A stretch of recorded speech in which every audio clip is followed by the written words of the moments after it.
Hey guys, this is Shock44. Thought I'd do a little different video today, just to, keep my channel going. Since I'm still working on my big project that I won't unveil until I'm a good portion way done with it. And so, I'm here to talk to you guys today about Mighty the Armadillo. Some people might not know who this guy is. Might think, what? Who's that supposed to be? I've never seen him before. And I'm here to tell you about him. I'm just doing this rant because I feel that something needs to be addressed about this character. If you don't know who Mighty the Armadillo is, he's a long-forgotten Sonic character. Yeah, he debuted in the first ever Sonic game. I need to correct myself on that there. It's actually the, third game? I don't know. You see, this game was made in 1992 or 1993, so, yeah, Sonic the Hedgehog was the first ever Sonic game. Sorry that they messed up on that part. Actually a game called I think it was called Sonic Sega Arcade, and it was just an arcade game with 3 different characters you could choose from. It was Japan only, so that's why we didn't know about it. But it has Sonic, Mighty, and Ray the Flying Squirrel. That's the only game that Ray the Flying Squirrel's ever appeared in. And so I'll talk about Ray the Flying Squirrel in this video too. Why not? Why not just talk about him too? Because he's a long-forgotten character also. But I'm gonna mostly focus on Mighty right now. In the game, none of them really had different powers or anything. They were pretty much the same character. He ran around in this 3D-esque looking world, but it's not that 3D looking. And it's a pretty cool arcade game. I played it. You can play it on the MAME emulator. It's pretty good.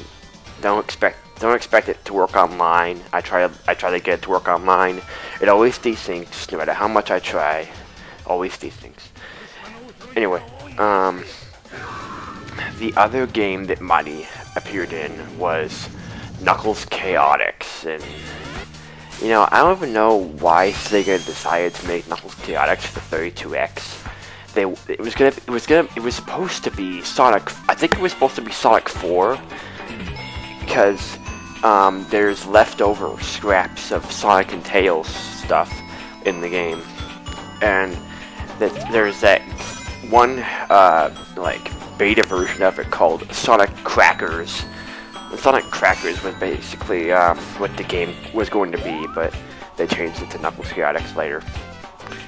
And it's just got Knuckles and the Chaotix, all the characters you saw pretty much in Sonic Heroes except for Mighty. Mighty wasn't in Sonic Heroes. Many people were kind of, as I can tell, many fans were like, where's Mighty the Armadillo? He was in Knuckles Chaotix. Why not in Sonic Heroes? And let me just say something, just in case you guys don't know. In Knuckles Chaotix, Mighty the Armadillo, he could jump off of walls. That's pretty much all he was useful for, was jumping up walls. Like, you could actually just keep, as long as you held against a wall and kept pushing the jump button, you could jump up, or you could jump from one wall to the other wall. And it was pretty cool. He was basically like Sonic, except he has a wall climbing thing. Every character in that game could wall climb almost. Vector could wall climb, and he could glide just like Knuckles. And then Espio walked on walls. He walked around the walls. He's sticky because there's like a million. And then Charmy just flew. Charmy just flew you around, and he could fly forever. I don't think he got tired. Don't remember. I never played as Charmy that often, so I don't think he could get tired. And Knuckles, he did what he usually does, And let's see, were there any other characters in that game? There was those robot guys. They were useless.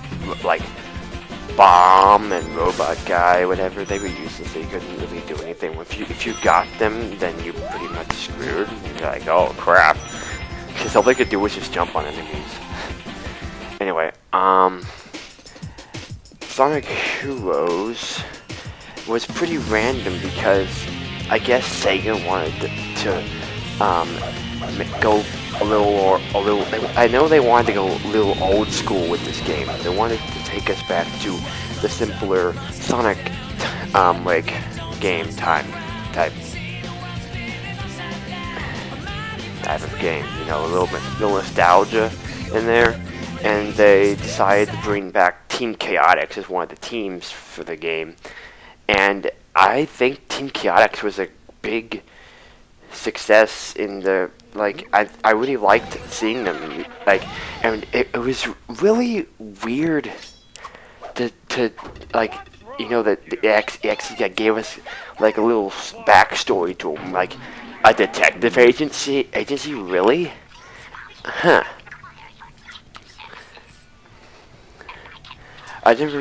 You know, you wouldn't think that they would run a detective agency. You'd think they just help out Knuckles on the Angel Island or something like that. But yeah, that's pretty good original idea for them, which I thought was pretty cool. And you know, what was great was Vector and SBO and Charmy. They all like had their own different personalities, which made whenever they showed up, they were always comical characters, and I liked the comic relief they brought to the show, or game, whatever.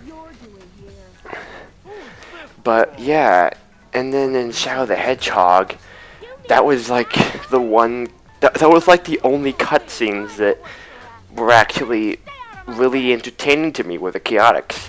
The Chaotix, whenever they're there, it just seems like it's great. It's just like awesome. You're just like, yeah, something's gonna happen. It's gonna be hilarious. Even when they changed the 4 kids, they were still funny.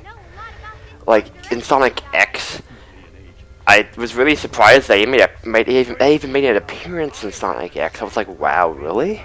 That's awesome. And I was like, you know, I thought it was pretty cool. But you know, they don't seem to be going anywhere with those characters nowadays.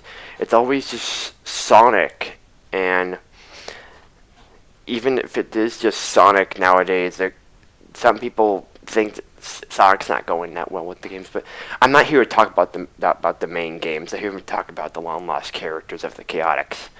So something else about the Chaotix. They have appeared in the Archie comics and the Sonic the Comic. You know, the Sonic the Comic, if you guys don't know, is a comic that was only in the United Kingdom. We didn't get it in America. America got Archie comics, which you think, oh, does it have Archie in it? No, it's just called that because, you see, Archie Comics is the company that makes Archie Comics, obviously, but Sonic Comics, they decided to start making those, and people just start calling it the Sonic Archie Comics because that's basically what it is. It's Sonic Comics made by the company who makes Archie. Anyway, so I haven't read the comics enough to know about the characters in the comics, but I'll just tell you what I do know. And I don't know about Sonic the Comic. You're gonna have to read Sonic the Comic for yourself. You can find Sonic the Comic issues at TailsKicksAss.net. I think it's what it's called. Just search that. Let's just Google that. I don't really know what exactly. I know there's like a hyphen in the URL. Just Google it. And anyway, they have Archie Comics and Sonic the Comic on there. You might have to make an account to download them, but it's like quick. It's really quick. Anyway, so in the Archie comics, you know, Mighty, Vector, I don't know the backstories about them. because I didn't read like the past comics, I just read the current ones. And from what I can tell, basically, the Chaotix are made up of, what you think, but also, you see, it's not only the Chaotix that are in there, but the Chaotix also, they have Ray the Squirrel as a member of the Chaotix.